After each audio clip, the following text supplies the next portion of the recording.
Hello friends, welcome to my channel Urvashi Tutorials.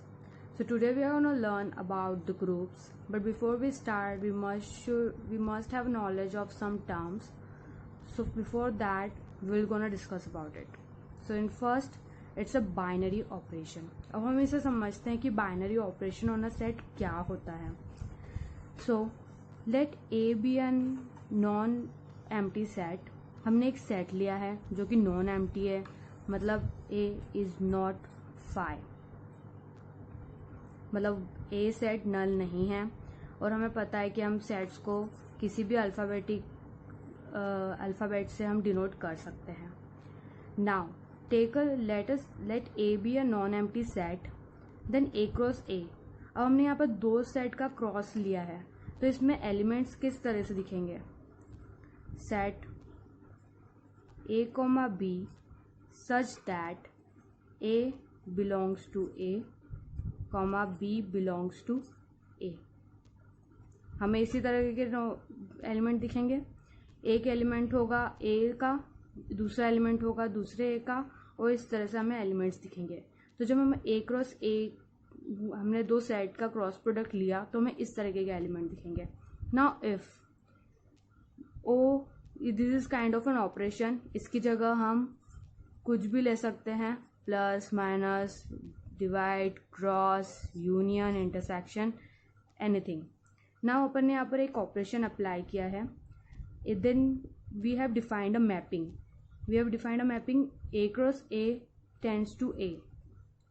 मतलब this operation is set to be a binary operation on the set A. फिर ये operation कहलाएगा binary operation on the set ए. अब ए में किस तरह के एलिमेंट है हमें पता है, ए कोमा बी, फिर C comma D and further. और ए में कैसे एलिमेंट दिखेंगे, ये वाला एलिमेंट, ये वाला सेट इसको डिनोट कर रहा है और ये वाला सेट इसको डिनोट कर रहा है. तो ए में कैसे एलिमेंट दिखेंगे after applying this operation, A operation B, C operation D and further. तो जब ऐसा ऑपरेशन हम किसी मैपिंग पे डिफाइन करते हैं, कभी कोई हम ऐसा ऑपरेशन जो मैपिंग पे डिफाइन करते हैं, तो वो ऑपरेशन बाइनरी ऑपरेशन कहलाता है. कब, जब फॉर एग्जाम्पल, अब इसका सिंबल्स क्या क्या है, plus, multiply, dot, O, star, union, intersection and so on. Plus will be a binary operation on A. For example, अब हम एग्जाम्पल लेते हैं कि अगर प्लस एक बाइनरी ऑपरेशन है ए पे, तो ये कैसे होगा, इफ एंड ओनली इफ. ये प्लस बाइनरी ऑपरेशन ए पे कब होगा, if and only if A plus B belongs to A for all A comma B belongs to A. इससे क्या समझ में आया हमें कि ए की प्लस तभी बाइनरी ऑपरेशन होगा ए पे जब ए प्लस बी बिलोंग्स टू ए होगा और दोनों ही एलिमेंट ए में ही बिलोंग करेंगे. तो ये वाला ये शो कर रहा है इस सेट को और ये शो कर रहा है इस सेट को. So don't be confuse. अगर कोई ऑपरेशन, मैं रिपीट कर देती हूँ, अगर कोई ऑपरेशन बाइनरी ऑपरेशन तब होगा ऑन अ पर्टिकुलर सेट, तब होगा जब वो ये कंडीशन फुलफिल कर देगा. In the case of addition this is the case. In the case of multiplication, multiply we can denote by a dot as well. If and only if A dot B belongs to A for all A comma B belongs to A. अगर multiplication का operation है तो ये वाली condition को satisfy करना चाहिए, और अगर एडिशन का केस है तो इसमें ये वाली कंडीशन सेटिस्फाई करना चाहिए. And the further condition is A plus B is unique. ये यूनिक होना चाहिए, ये रिपीट नहीं होना चाहिए. And A dot B is unique. आयो आपको बाइनरी ऑपरेशन समझ में आ गया होगा. मैं वापस से बता देती हूँ. Binary operation on a set कब होगा, कोई सा भी operation binary operation on a set कब होगा. First we have taken a non empty set. हमने सबसे पहले एक नॉन एम्प्टी सेट लिया. फिर हमने उसका एक क्रॉस प्रोडक्ट लिया तो जिसमें हमें ऐसे एलिमेंट दिखे। फिर हमने एक मैपिंग डिफाइन करी जिसमें ए क्रॉस ए टेंड्स टू ए, और एक ऑपरेशन हमें उस पर बाइनरी ऑपरेशन शो करना है, तो this O is set to be a binary operation on the set A in the only condition if and only if a plus b belongs to a for all a comma b belongs to a and a plus b is unique. For to understand group, now अपन एक step further चलते हैं और आते हैं algebraic structure पे। तो non empty set A equipped with one or more binary operation is called algebraic structure। अब अपन ने कोई ग्रुप सेट लिया है, अगर अपन ने कोई नॉन एम्प्टी सेट लिया है A, अगर इस पे अपन ने बाइनरी ऑपरेशन लगा दिया is equipped bye binary operation, तो इस फॉर्मेट को अपन अलजेब्रिक स्ट्रक्चर बोलेंगे। एक या एक से ज़्यादा भी हो सकते हैं। अब for example n comma plus, where here n denotes natural number, यहाँ पर ये n नेचुरल नंबर है। फिर r comma plus n comma minus natural number, minus operation लगाया है। फिर here r denotes a real number, ये दो ऑपरेशन से इक्विप्ड है। तो ये एक रिंग की का कोई प्रॉपर्टी शो करेगा तो इसे रिंग, फील्ड, ये सब कह सकते हैं। तो अब ये होते हैं सारे algebraic structure. With a non empty set equipped with one or more binary operation is called the algebraic structure। तो इस फॉर्मेट्स को हम algebraic structure कहते हैं। Now come to a group। अब ग्रुप क्या होता है? जब हम इन algebraic structure को, अब ग्रुप पे आते हैं। Group, let's come to the group। An algebraic structure G, O where G is a non-empty set and O is a binary operation defined on G is called group if the binary operation or satisfy the following postulates। अगर ये following postulates हैं कुछ, अगर ये उन्हें fulfill satisfy कर देता है तो ये algebraic structure group कहलाएगा। तो let's discuss about its properties। Closure property क्या होती है? अगर एक एलिमेंट है G में and B belongs to G, A belongs to G, B belongs to G, then such that A operation B belongs to G for all A comma B belongs to G। अगर हमने कोई दो element लिए हैं G के, तो अगर उसको ऑपरेशन लगाने के बाद उनका रिजल्ट भी हमें G में ही मिलता है तो वो सेट होगा क्लोजर, वो क्लोजर प्रॉपर्टी को सेटिस्फाई करेंगे। Then if A comma B comma C belongs to G, A operation B operation C will be equal to A B C for all A comma B comma C belongs to G, then this will be satisfy the associative property।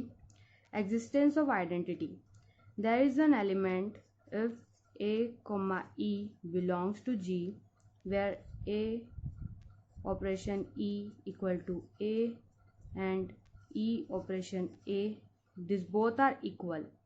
मतलब हमने एक element लिया है, उसका operation किसी एक element के साथ लगाने पे रिजल्ट हमें वही नंबर मिलता है या वही एलिमेंट मिलता है, तो उसको बोलेंगे existence of identity, where E is the identity element,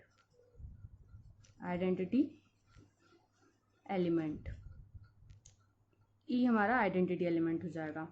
यहाँ पर E लेफ्ट में है, that's why it is called left identity. यहाँ पर राइट में है तो this will be called right identity. Now come to existence of inverse. Now A inverse, now if A comma A inverse belongs to G, then A inverse operation A will be equal to the identity element and A of A inverse, where A is the inverse of A and for all A belongs to G। सारे element सारे element का inverse जी में ही होना चाहिए, जी के सारे elements का इन्वर्स जी में ही होना चाहिए। Now come to commutative property. If a comma b belongs to G, then a of b equal to b of a for all a comma b belongs to G। तो ये सारी properties थी group की। अब इसमें से हम इसके कुछ टाइप्स की भी बात कर लेते हैं हाथों हाथ। तो क्लोजर प्रॉपर्टी, अगर कोई ग्रुप या कोई अलजेब्रिक स्ट्रक्चर सिर्फ और सिर्फ क्लोजर प्रॉपर्टी को शो करता है तो उसे कहते हैं ग्रुपॉइड। सॉरी स्पेलिंग गलत है, ग्रुपॉइड, या हम कहेंगे इसे बाइनरी अलजेब्रा, या हम इसे कहेंगे क्वाजी ग्रुप। अगर सिर्फ और सिर्फ ये क्लोजर प्रॉपर्टी शो करता है तो अगर कोई अलजेब्रिक एक्सप्रेशन ये दो प्रॉपर्टी शो करते हैं, क्लोजर और एसोसिएटिव, तो इसके लिए हम क्या बोलेंगे, इसको हम क्या बोलेंगे, सेमी ग्रुप और डेमी ग्रुप। अगर सिर्फ और सिर्फ क्लोजर और एसोसिएटिव प्रॉपर्टी शो करता है तो। और अगर ये तीन प्रॉपर्टी शो कर लेता है, अगर कोई अलजेब्रिक एक्सप्रेशन ये तीन प्रॉपर्टी, सॉरी वीडियो बीच में अटक गई थी, पर जब ये कोई अलजेब्रिक एक्सप्रेशन अलजेब्रिक स्ट्रक्चर ये तीन प्रॉपर्टी शो कर लेता है तो उसे मोनोइड कहते हैं। कोई एक्सप्रेशन अगर 4 प्रॉपर्टी शो करता है then that will be called group. अगर ये पांचों प्रॉपर्टी शो कर देता है then that group will be a abelian group, तो उसे हम अबेलियन ग्रुप कहते हैं। अब इसके कुछ नोट्स हैं, let's discuss that as well. First is A, B, C belongs to G are arbitrary, hence they may be distinct or identical। ये ए बी सी तीन एलिमेंट है बी के, या कोई से भी एलिमेंट है, जितने भी एलिमेंट हैं वो सब अपन प्रॉपर्टीज़ में या कुछ लेके या तो वो डिस्टिंक्ट अलग अलग भी हो सकते हैं या तीनों सेम भी हो सकते हैं। सेकंड, अगर हमारा कंपोजिशन प्लस है तो उस केस में हमारे पास अगर हम इन्वर्स वाली प्रॉपर्टी शो करें, तो हमारा a minus A will be a inverse of a होगा और 0 will be the identity element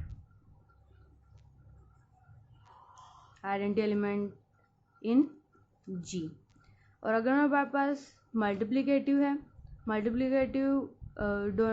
notation है तो इस केस में a dot a comma b a comma 1 comma a equal to 1, where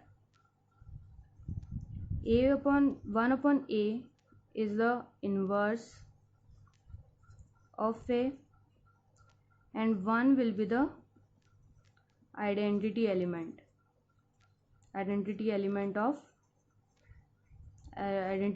in G।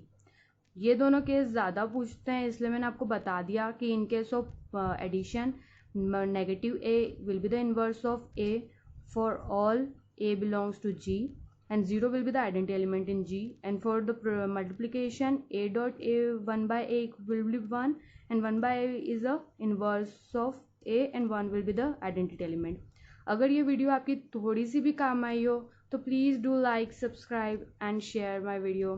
Thank you for watching.